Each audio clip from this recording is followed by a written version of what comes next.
अरे अरविंद, तुम्हारी इतिहास के बारे में अच्छी जानकारी है, तो थोड़ा मुझे यह बताओ कि नेहरू जी को नाभा जेल में क्यों जाना पड़ा था और वो कब और कैसे बाहर निकले, फिर उसके बाद क्या हुआ, और कुछ वीर सावरकर जी के बारे में भी बताओ। देखो, मुझे इस बारे में जितनी जानकारी है और जो मैंने किताबों में, नेहरू जी की बायोग्राफी में और तमाम दस्तावेजों में जो पढ़ा है, उसके अनुसार ब्रिटिश सरकार ने नाभा के राजा को गद्दी से हटा दिया था और रियासत को चलाने के लिए अपना आदमी नियुक्त कर दिया था। इससे वहां के सिख लोग भड़क गए थे और सिखों के कई जत्थे अंग्रेजों के इस कदम के विरोध में नाभा जा पहुंचे, जिन्हें अंग्रेजों द्वारा बुरी तरह से पीटा गया, फिर अरेस्ट करके जंगलों में छोड़ दिया था। ये सारी खबर की जानकारी होने पर नेहरू जी वहां के लिए निकले और एक प्रदर्शनकारी जत्थे में शामिल हो गए। ये जानकर पुलिस ने उनसे नाभा से निकल जाने के लिए कहा, लेकिन नेहरू और उनके साथी संथानम और गिडवानी नहीं माने तो उन्हें अंग्रेजों द्वारा जेल में डाल दिया गया था और ट्रायल के बाद 900 दिनों की सजा सुना दी गई थी। वहीं मोतीलाल नेहरू जी को जैसे ही यह पता चला तो उन्होंने तुरंत ही नाभा के गवर्नर, मुख्य न्यायाधीश और वायसराय को टेलीग्राम किया और कहा कि मुझे अपने बेटे से मिलने दिया जाए।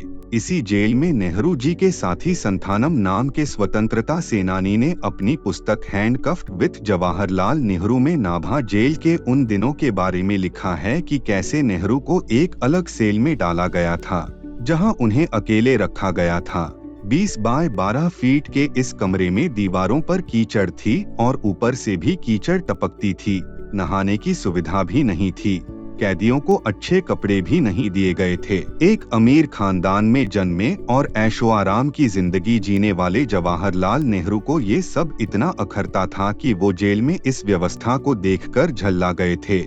लेकिन मोतीलाल नेहरू के प्रयासों के बाद अचानक से सब बदल गया और स्नान से लेकर कपड़े बदलने तक की व्यवस्था कर दी गई। बाहर रह रहे मित्रों से फलों से लेकर अन्य खाद्य पदार्थ मंगवाने की अनुमति भी दे दी गई थी।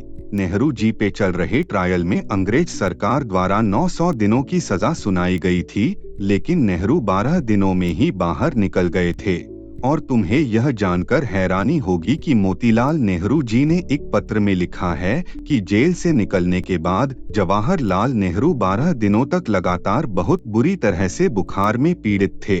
जिनके पूर्वजों से 12 दिन नाभा जेल में झेले नहीं गए, वो लोग जब वीर सावरकर पे अपमानजनक टिप्पणी करते हैं तो भारतीय होने के नाते मुझे अच्छा नहीं लगता है, जिन्होंने काले पानी की 9 साल 10 महीने की सजा ऐसी कठिन परिस्थितियों में काटी थी जहां इंसानों को जानवरों से भी बदतर समझा जाता था।